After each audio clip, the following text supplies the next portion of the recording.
Aloha, friends and family. We're just gonna give squirrel. Oops, dropped it. You big rat.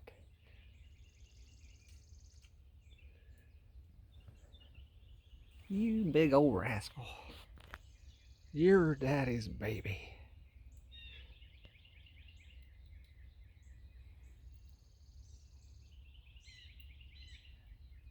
That's mama.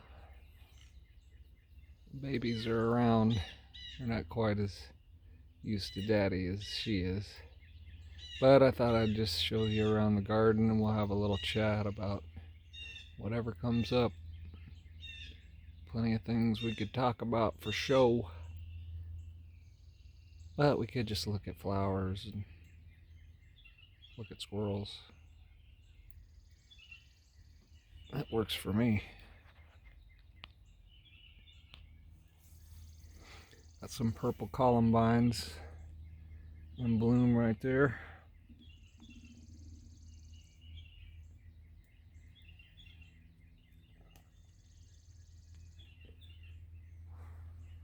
Let's see if we can give her a walnut. Come on, Squirrely. Come on, Squirrely. You big baby. Get over here, you big rat. Come on, you big baby. Come on, you big rascal.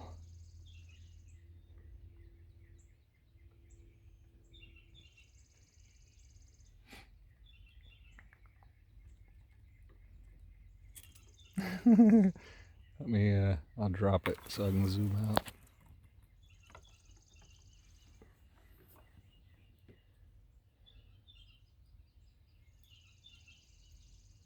That's Daddy's baby. One of them. Babies all over the place around here.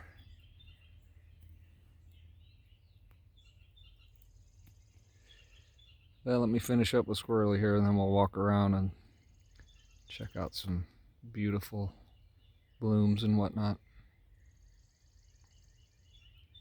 See us later, Squirrely. And we're back. Got a gorgeous viburnum bush in full bloom. Looks like it snowed. And we have raspberries and blackberries here. And they are going to be loaded.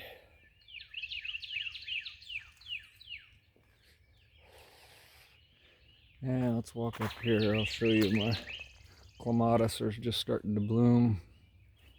My favorite flowering vine. I got one color here. I've got multiple colors, kinds and colors.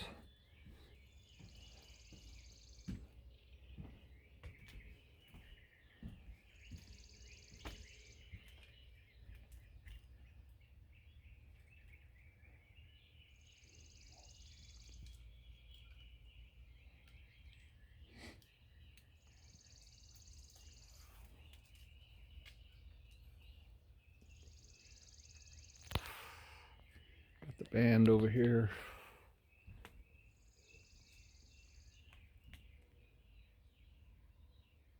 Got the metal band set up there. If that's too heavy for you, you can meditate over here.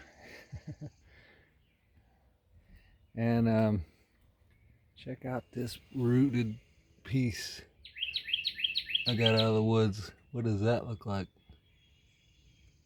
To me, that looks like a dragon. So my plan is to clean that wood up real clean and good. And then I'm going to do a little painting on it and make that a really cool art piece. Be a dragon. And let's make our way out to the garden.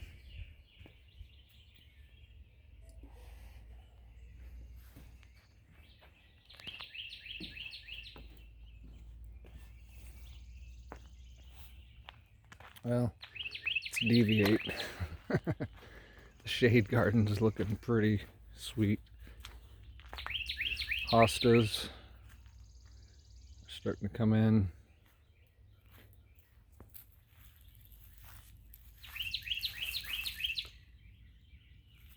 These are the big ones right here. Those get huge. I've expanded it over into there and then out over into those trees. And the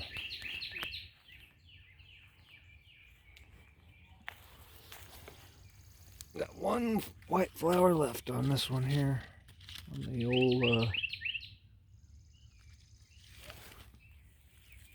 can't think of what they're called, of course.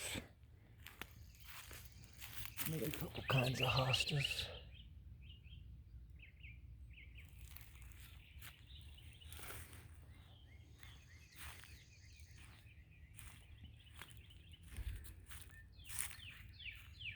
Encore azalea. Looking good.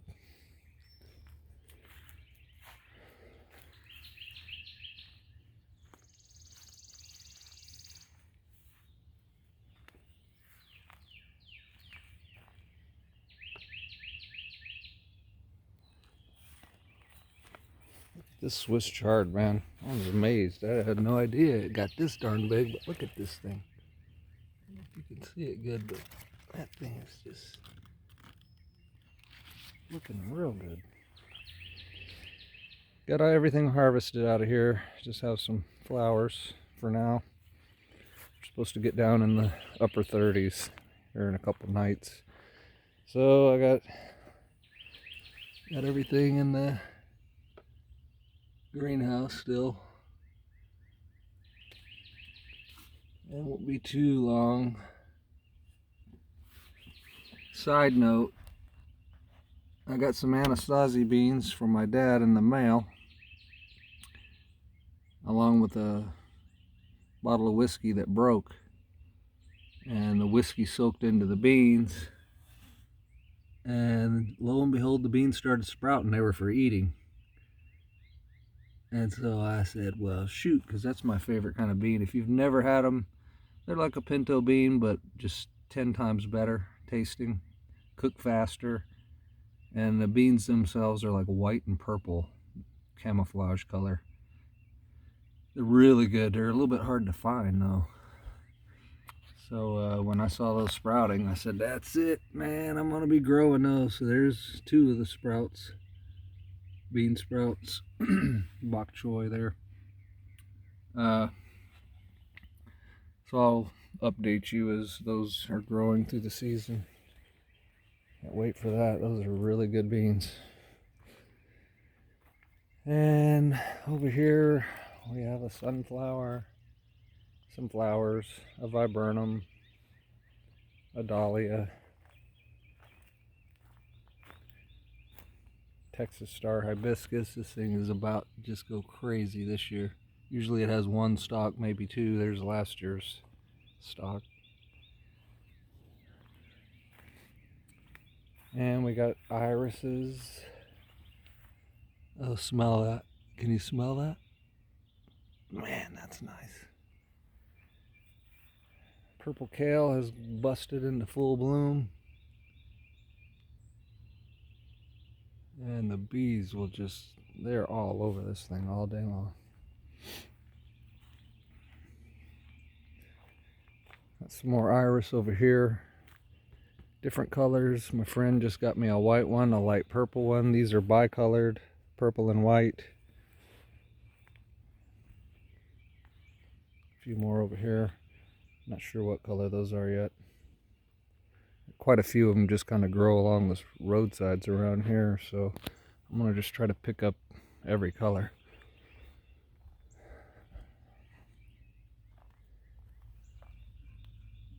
And the old grapevine is coming back. I set me up a little teepee, put me a post. Hell of a post, huh? Cedar post. I'm gonna grow beans up that thing. Because I have 2 kinds of beans I'm growing this year. The red Chinese noodle beans and now the Anastasies. So that's going to be nice.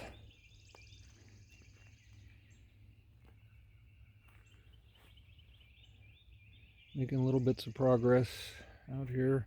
Oh, I don't know if you've seen my updated wall. Remember the old tree that was down right there, over there? Oh, she has been all cleaned up. Used some of the wood to expand my wall here. Beautiful to sit out here any time of the day, but it's kind of sunny right out here for a while, so it's a good spot to soak up sun. Then when it gets too hot, you come under the umbrellas and cool down. Let's see if my chair is dry enough I can sit here. Not really. Let's try that.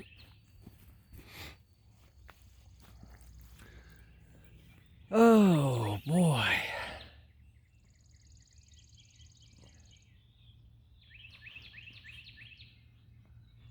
Listen to the beauty. So nice. Oh, a little bit chilly, but not too bad.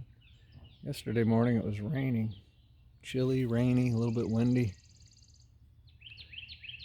And then about noon it passed over, sun came out, and it was gorge. It was nice. Anywho, I don't know. What do you guys want to talk about? You know what I want to talk about? I want to mix it all up and talk about all of it in one big pot of soup.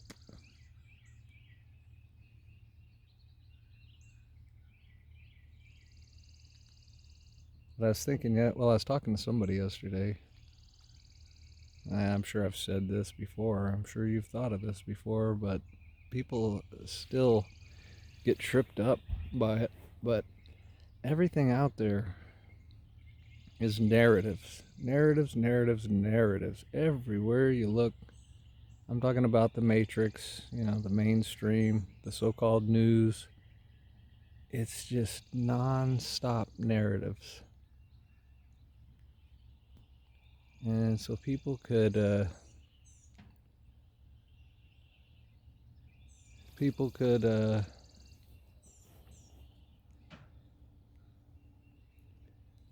just be distracted by that, like, for your whole lifetime, because it'll just be one after another. When one's gone, like, the vid, we're starting to get past the vid narrative and the VACCINE narrative, and then there'll be another one, and before that one, what was it, riots and racial division. Now they're stoking that back up because of this trial and all the narrative surrounding all that. And it's a trip to me, man, how people will just invest their entire life into following all that, being emotionally strung out by all of that. And see, what I came to realize, I have a lot of realizations. What I came to realize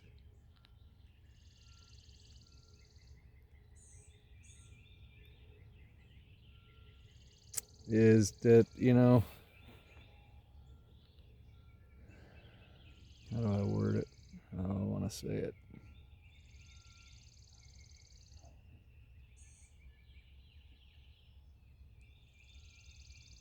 God, listen to those birds. The sound of nature, it just takes you to another place.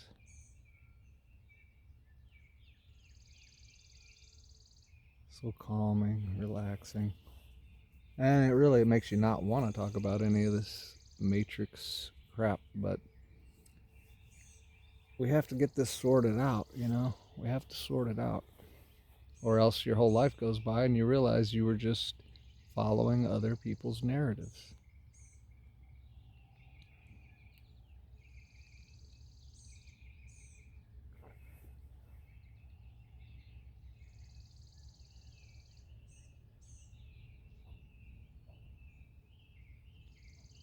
And in the process of doing that, you forget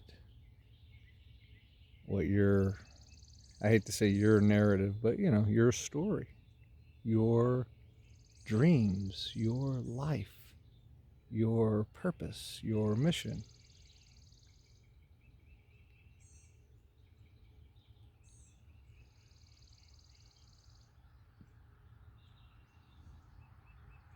So it's super vitally important, I believe. Believe. Oh, I know. I know it's vitally important to be able to just see those narratives for what they are, realize that they're narratives, they're other people's stories. They're never going to end. I mean, they might end someday, but they're probably not going to end anytime soon. And in the meantime, did you forget your story? Did you forget why you're here? Did you forget your dreams?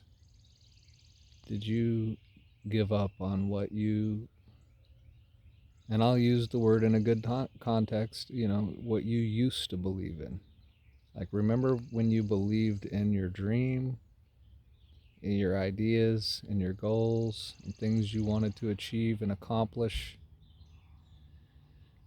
That's where belief is useful. But once you get away from that, once you get away from you, beliefs are no longer useful, because now it's all coming to you from all these narratives, all these other people's distractions. And then you invest, emotional energy into it, and you get drained, you get tired, you get frustrated, you get disgusted, all these things, and then you don't have energy for your beliefs in you, your beliefs in what you are doing, or what you were planning to do, or what you are attempting to do, trying to do.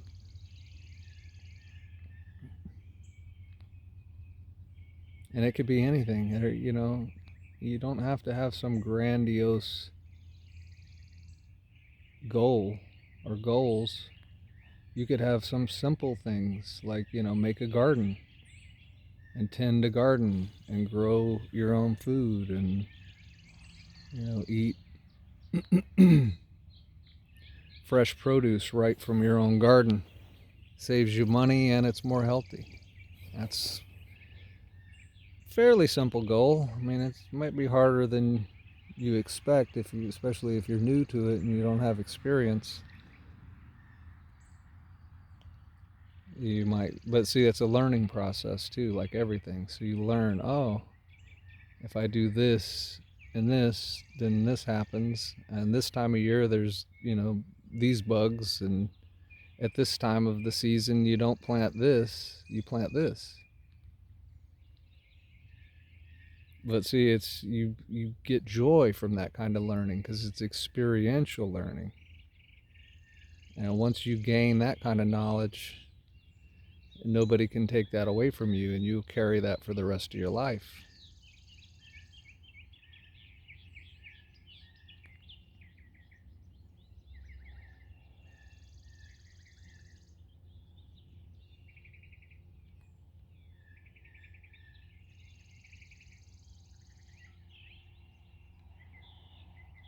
Let's jump over to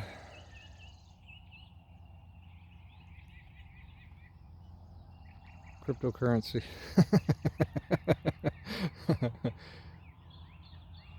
There was a time in my life where if I was on a video and somebody started talking about money, I probably would have bounced. I would be like, I don't want to hear about it. I don't care about it. I don't want to hear about it. And I would have bounced. But nowadays, I'm a little bit more mature. I have a little bit more understanding, and I see how that whole paradigm is changing for the better. I mean, throughout my whole lifetime, it's really changed for the worse. It's only gotten worse, right? They've only printed more and more dollars. They've only devalued the currency more and more. They've only, rooted themselves in deeper and deeper, so that the control mechanisms were damn near global.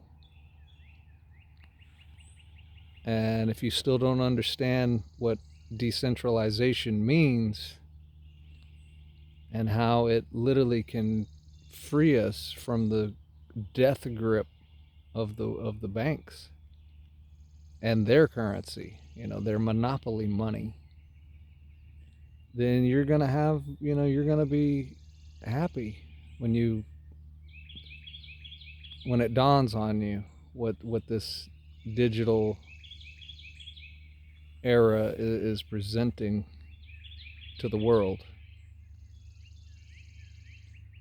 Are the dark ones still going to be trying to do what they do? Sure, yeah. Are they going to be able to do it on a public blockchain? No, they're not. And if you say that they are, well, you may not know how a public blockchain works. But once you, again, understand how it works, understand how this technology works, understand how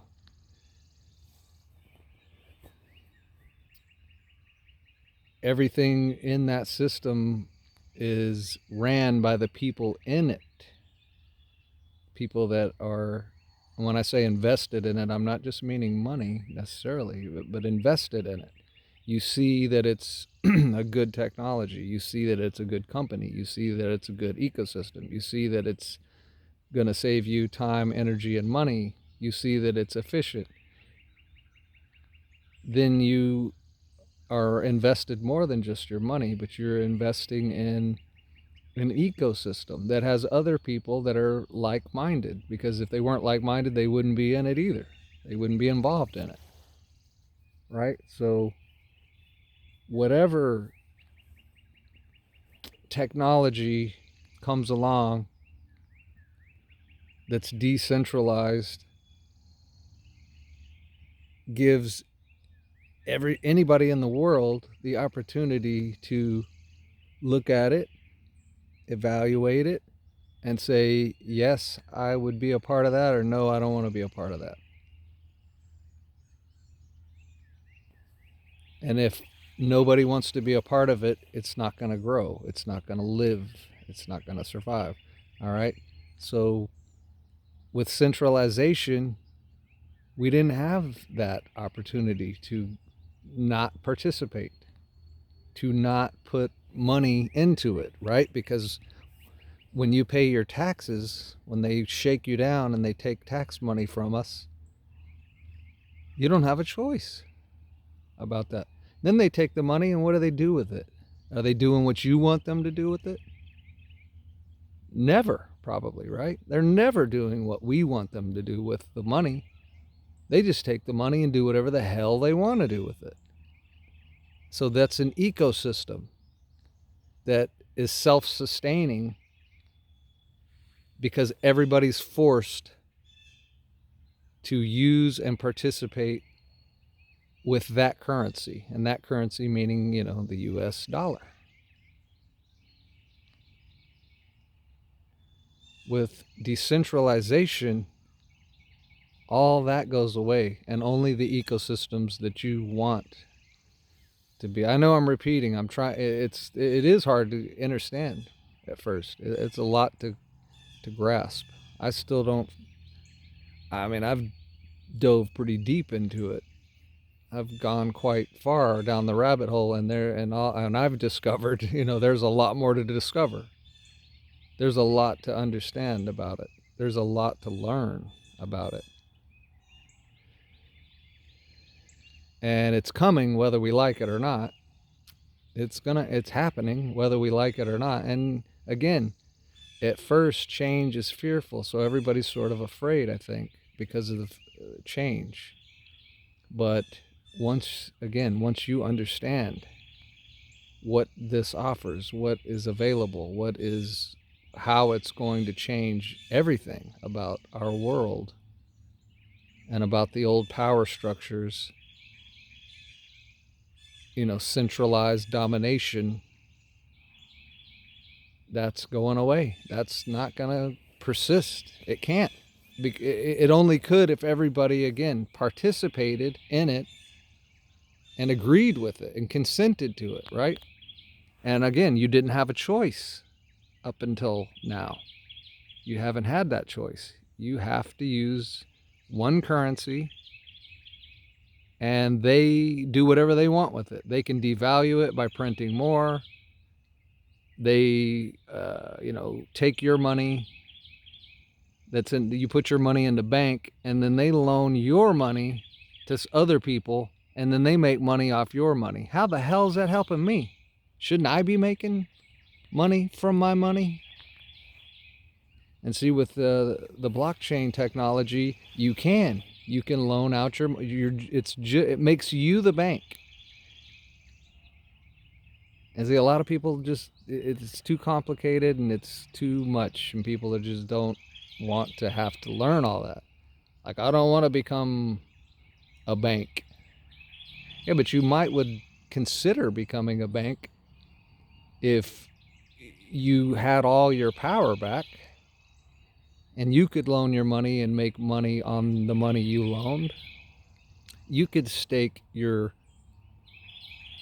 currency to make money off just staking it, and basically staking it just means you make it available to the network to be used instead of sitting in a cold storage somewhere doing nothing, just sitting idle.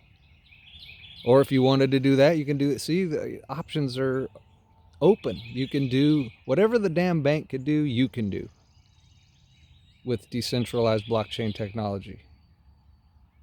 Whatever benefits they had because they were the, top dogs, now you're the top dog. You get to be the top dog.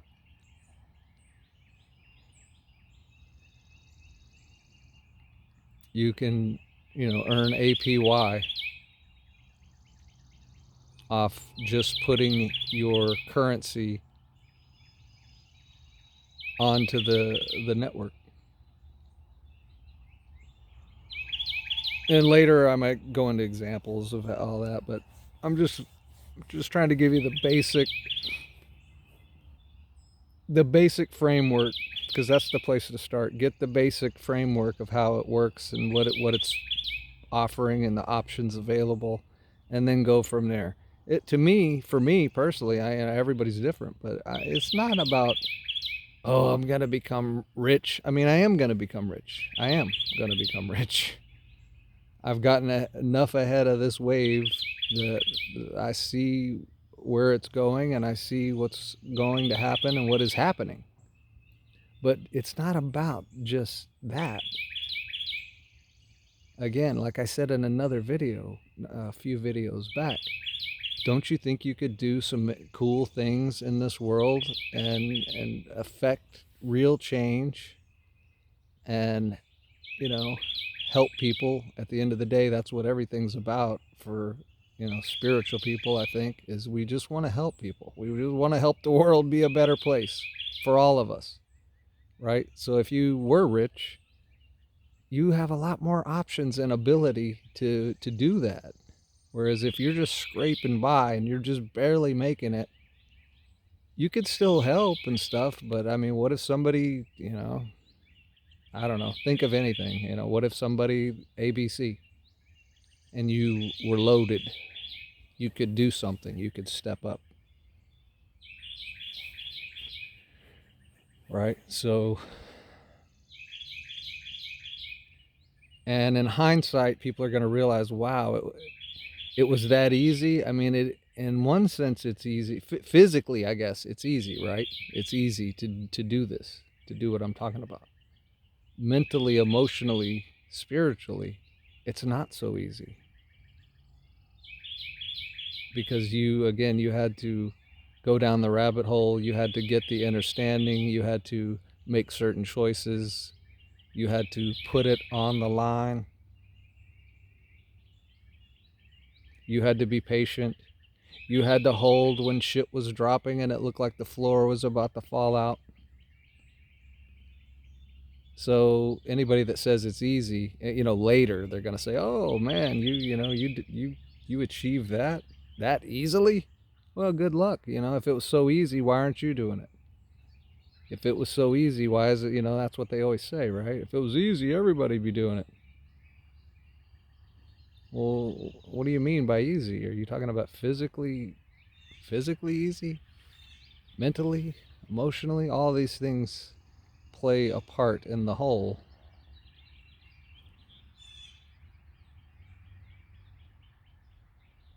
And you end up getting somewhere or not.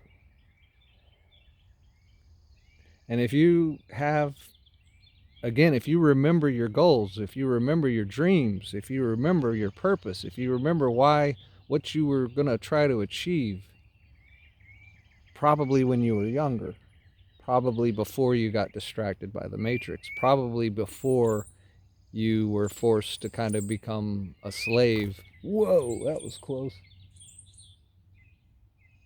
Before you were forced to become a slave and fritter away all your time for peanuts for somebody else, you know.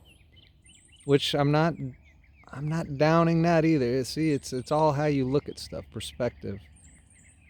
Some people need that kind of structure. Some people need a boss, right? They need to be told, I need you to do this, this, and this. So there's nothing wrong with any of it, and there's nothing right, more right about one way or the other. It's all your perspective. It's all where you're at.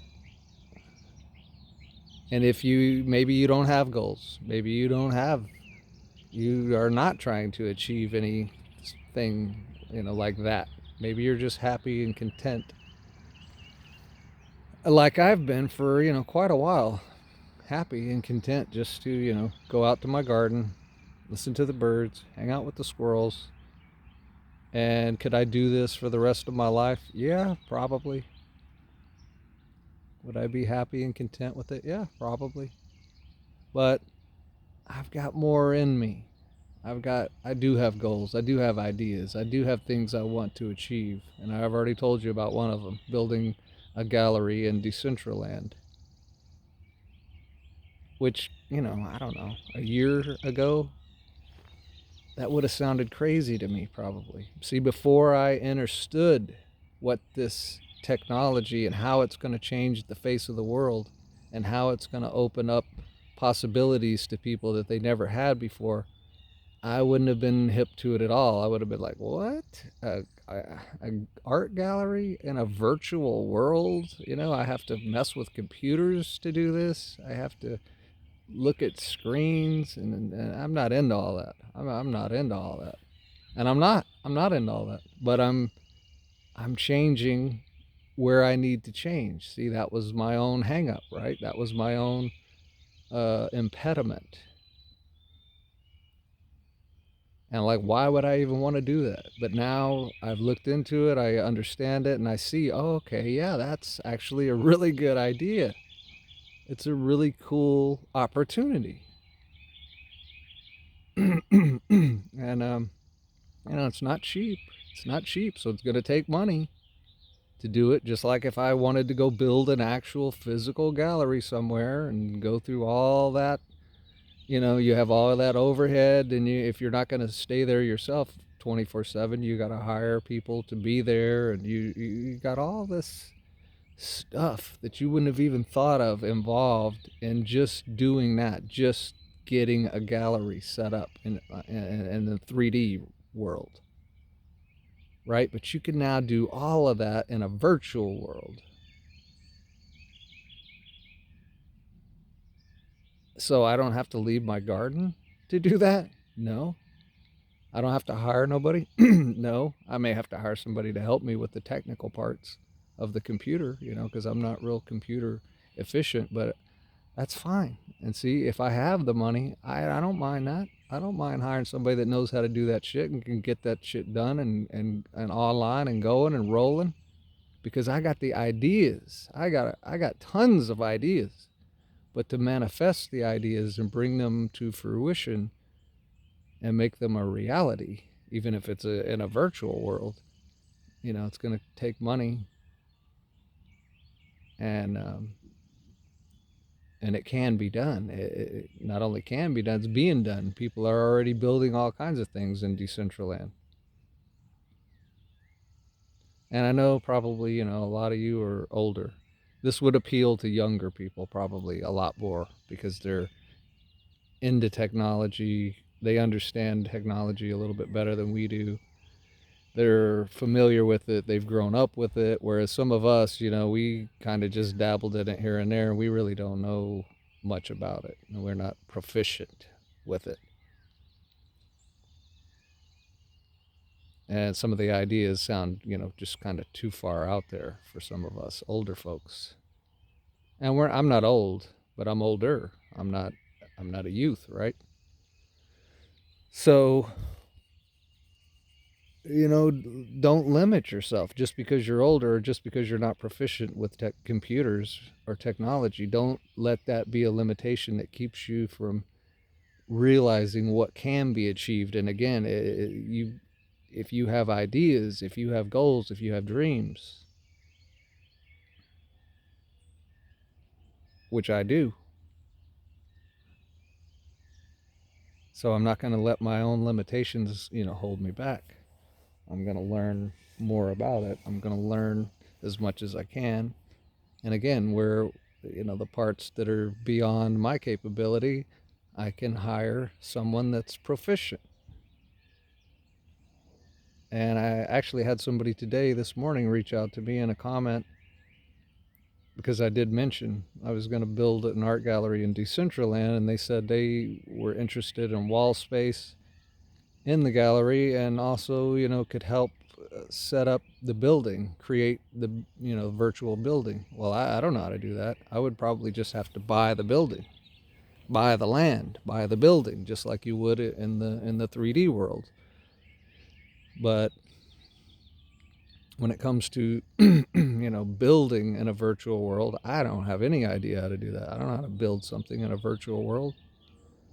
And for me to learn how to do that, it would probably take a lot longer time than I would want to spend. It would be more frustrating, and it would drag out, and I probably wouldn't have too much fun with all that. So, fun to me is coming up with the ideas and then being able to implement the ideas. Again, by getting people that are proficient with that, let them do that part. See, they can build the virtual building, but they can't create oil paintings to put on the walls. But see, that's what I can do. So I'll do that. I got that part covered. You get the building put together. You know, I got ideas for design, sure. I know how, you know, I know what I've got a whole thing in my mind of how it's going to go, how it could go. But I have no idea how to bring it, into virtual reality in the virtual world. So hopefully, this is making some sense.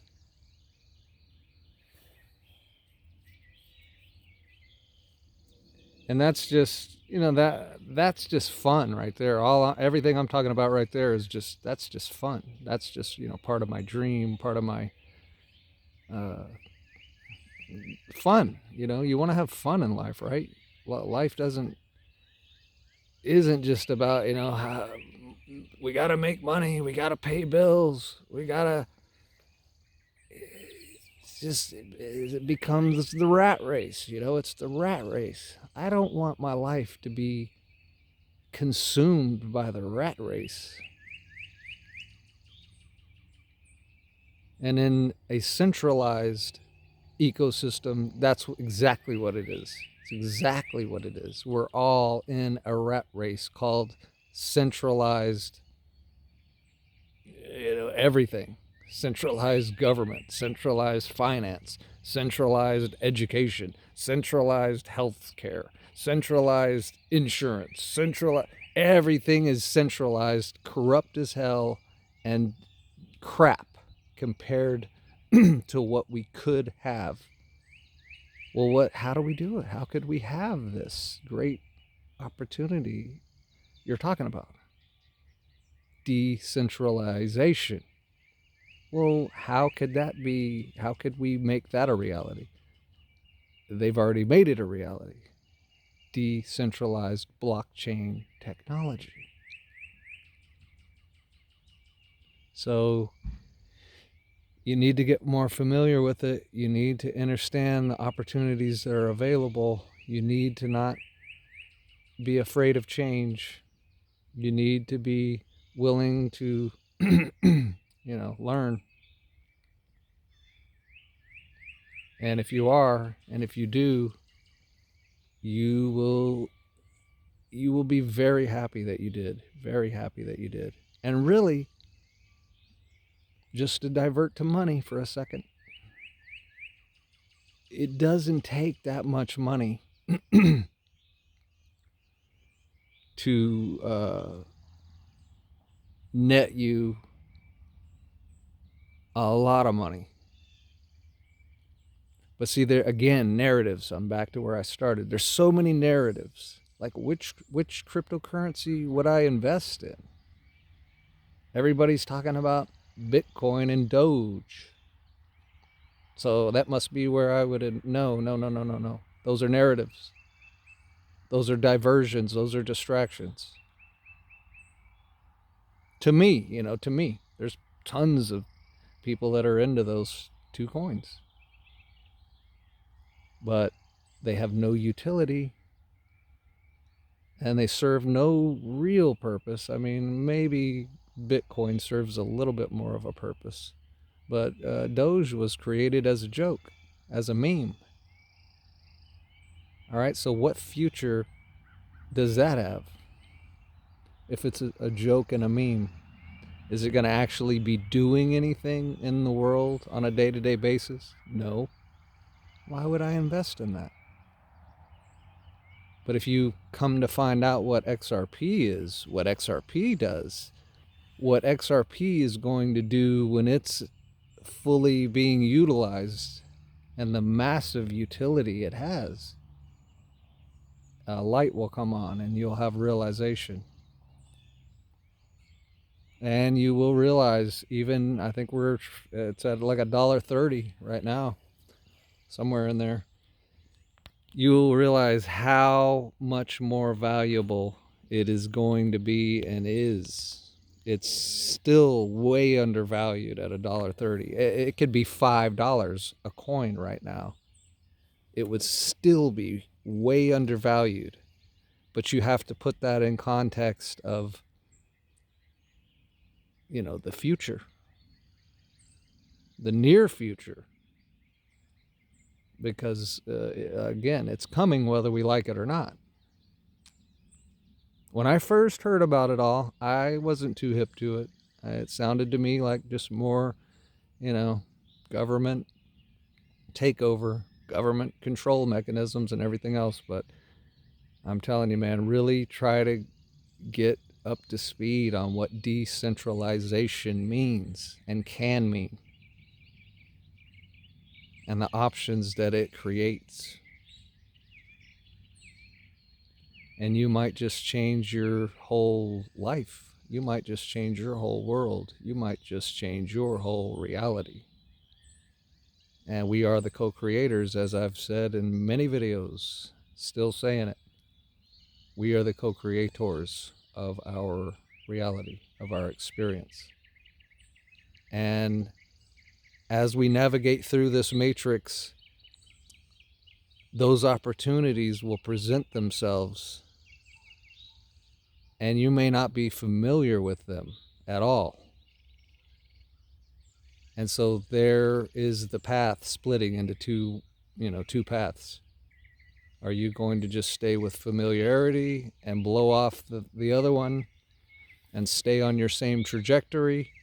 Or are you willing to go down that other path?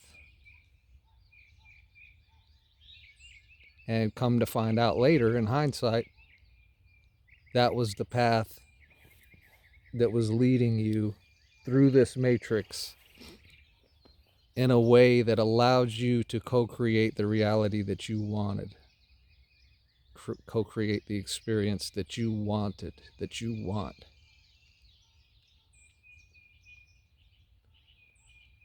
because staying on that same old path meant just staying with the narratives, constantly hearing the next narrative, the next story, the next, woe is me, or woe to the world, or like in the book of Revelation, another woe has passed.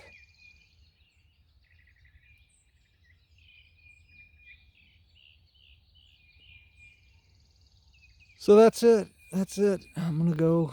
Oh, there's one of the babies. I don't know if you'll be able to see it. Let me see if I can slink over there without losing where I'm at here in the camera. Let's see. Where you at, baby? Where you at? Where you at?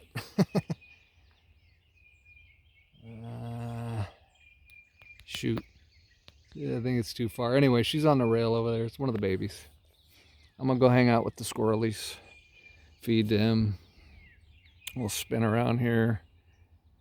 Give you a shot of the beautiful, beautiful morning. God, it's nice. It's so gorgeous. I literally feel like I live in Eden. There she is. I literally feel like I live in Eden, and I feel so blessed to live in Eden. I feel so blessed to live in Eden. And see, living in Eden is 50% physical and 50%, your heart. Your heart. Because Eden emanates from within the heart. And then it manifests outside of ourselves because it's coming from within. Eden begins inside, not outside. So I'm in harmony. I'm in harmony with Eden, with nature, with Mother, with Father, and with some of you. Some of you get it. Some of you probably don't get it.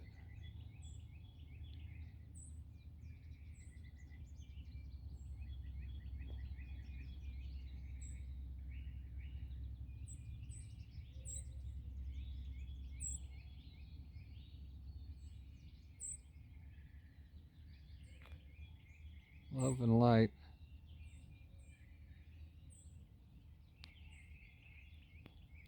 Until next time, my beautiful squirrely friends and family. Hope you're doing great.